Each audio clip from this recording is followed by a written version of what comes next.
Welcome to the Emotionally Healthy Leader podcast. My name is Rich Velotis. I'm the lead pastor at New Life Fellowship Church here in Queens, New York City. And I'm here with Pete Scazzaro as always. Pete is the founder of New Life, as well as the founder of Emotionally Healthy Spirituality. And today, Pete, we're beginning a series of podcasts that we're going to be working through your book, The Emotionally Healthy Leader. And every podcast, we're going to be just looking at a brief overview of what you're exploring in each chapter. And today, we're going to talk about the emotionally unhealthy leader. The emotionally unhealthy leader. So before we get into some of the content, tell us a little bit about your journey as an emotionally unhealthy leader. It's hard to believe it. It's a nasty question. But as an emotionally unhealthy leader, in your time leading New Life Fellowship Church over 25 years. So tell us a little about your story.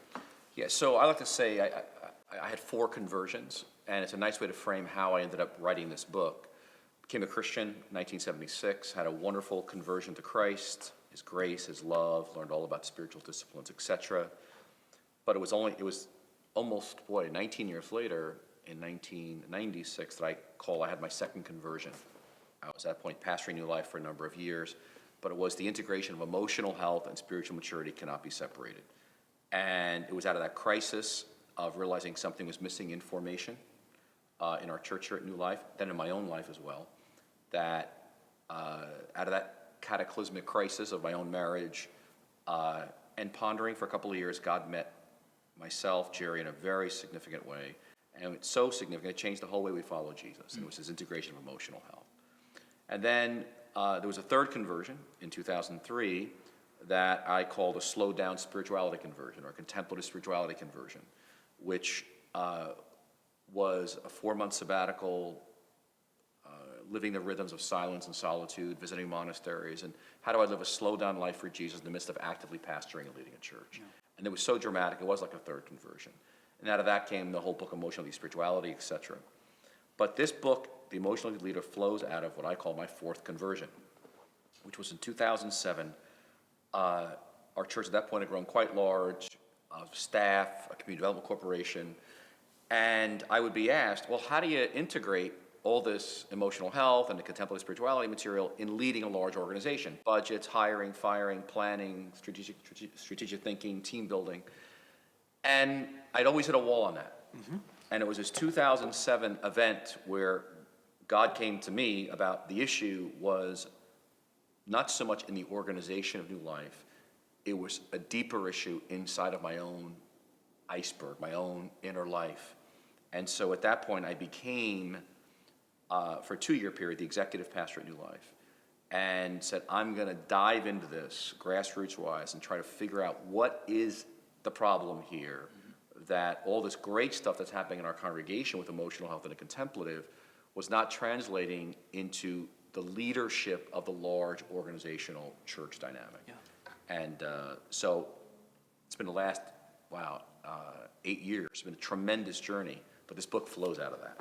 So in the book, you talk about 4 characteristics of an emotionally unhealthy leader. So one by one, can you explore what are those 4 that we need to be mindful of? So we landed on 4 of them. The first is low self-awareness. That the problem is many of us as leaders are just not aware of what's going on in our own inner lives.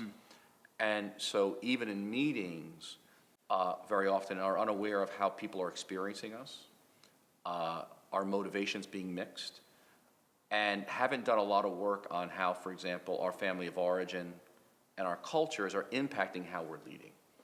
And that low self-awareness has large repercussions for the church and for our leadership.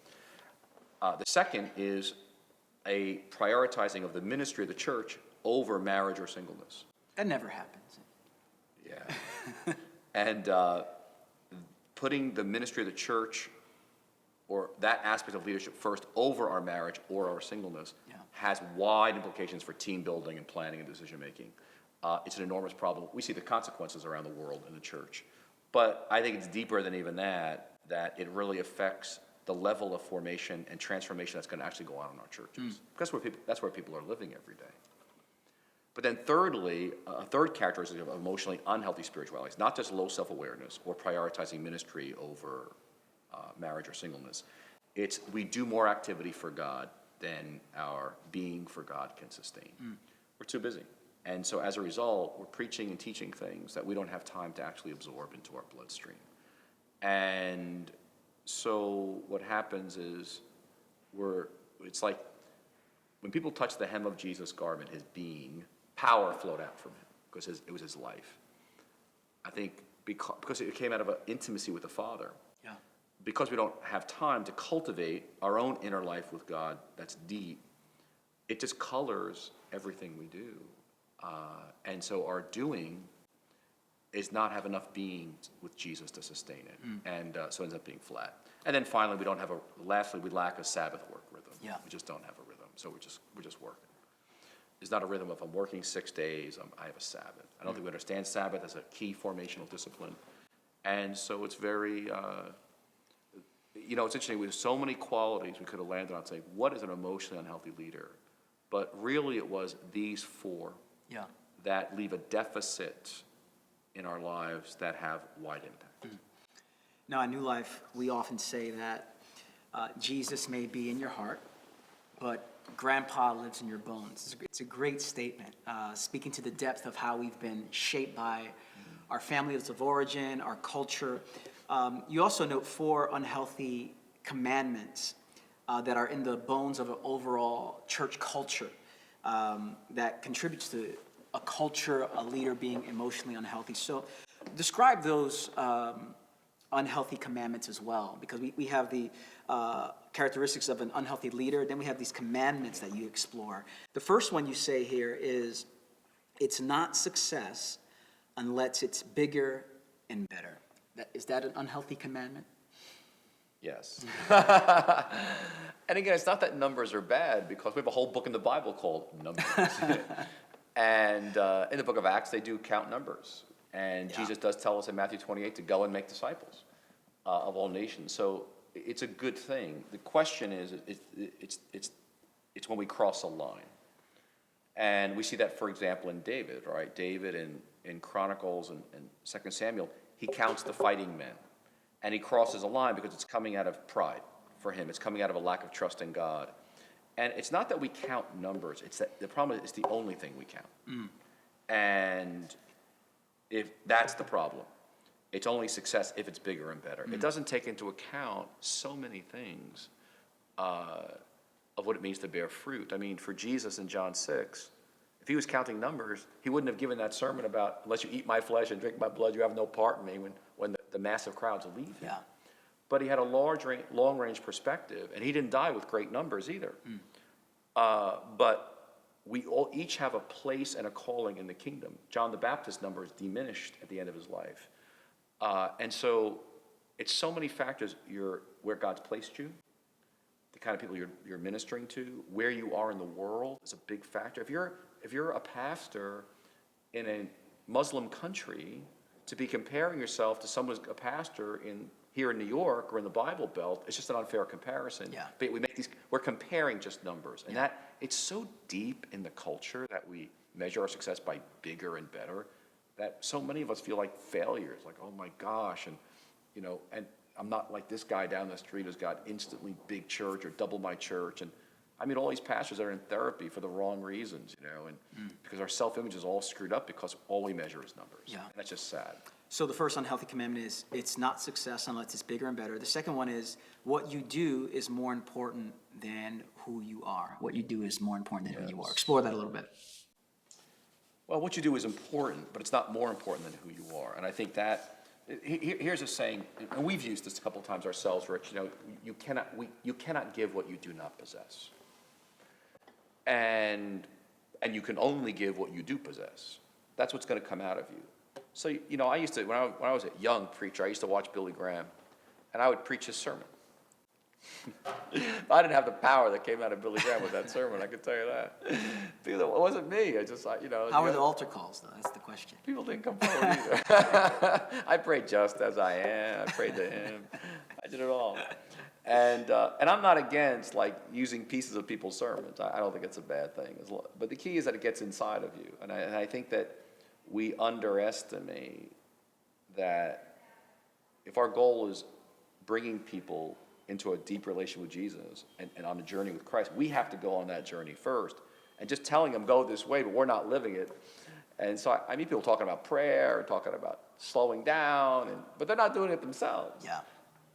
And it's a tremendous problem because who we are, the problem is who we are is much more difficult to measure than what we do. And so again, we've got to broaden our understanding of measurements and look at some of these more, fuzzy things that we tend to have difficulty measuring, like, am I growing in my inner life, with God, my person, who I am? Yeah.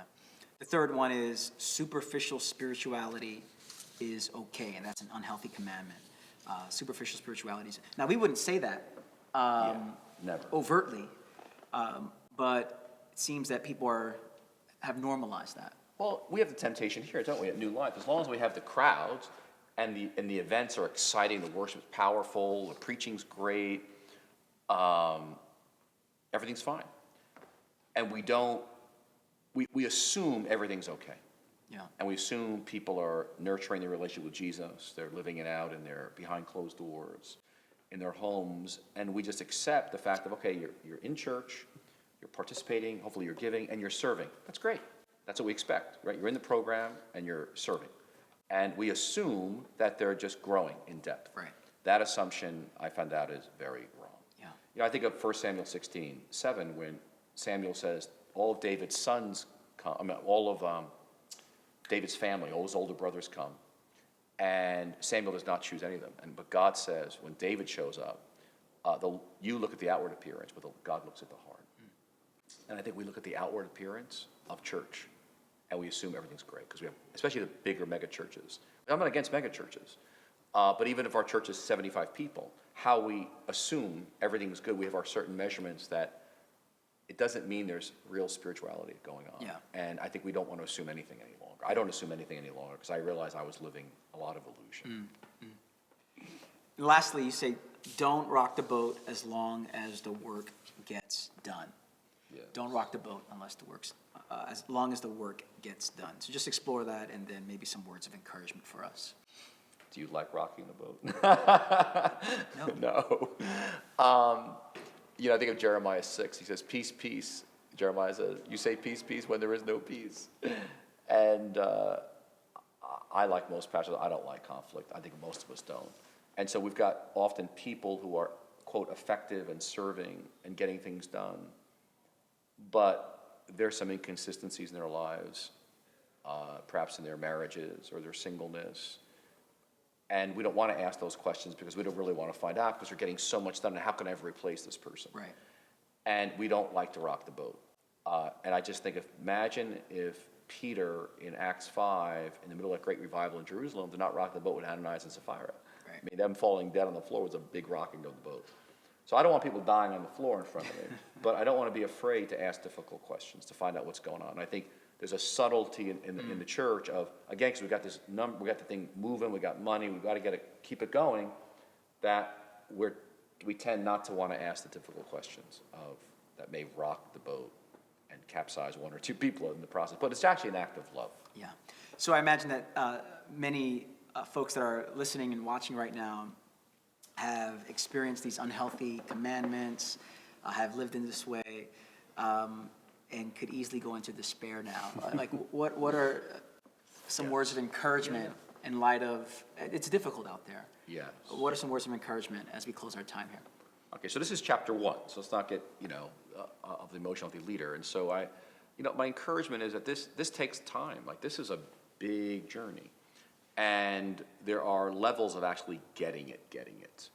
And so give yourself a lot of time. And you just don't get it in one shot. I mean, you've got to try to live it. It's like, how do I learn to pray? I learn to pray over time. I learn to read scripture and understand it over time. Well, to really understand this and begin to integrate in your life is going to take a lot of time. Yeah. So relax. God's going to meet you right where you are and take you one step at a time. But my encouragement is you will find life, and you'll taste of some things that are so right of God, and you'll begin to see the fruit, real fruit. It will pull you forward. But make no mistake about it, we're talking about a significant paradigm shift of how we do leadership. Yeah. So there'll be more podcasts to come to explore many of these themes here. You can check out emotionallyhealthy.org for more information. See you next time.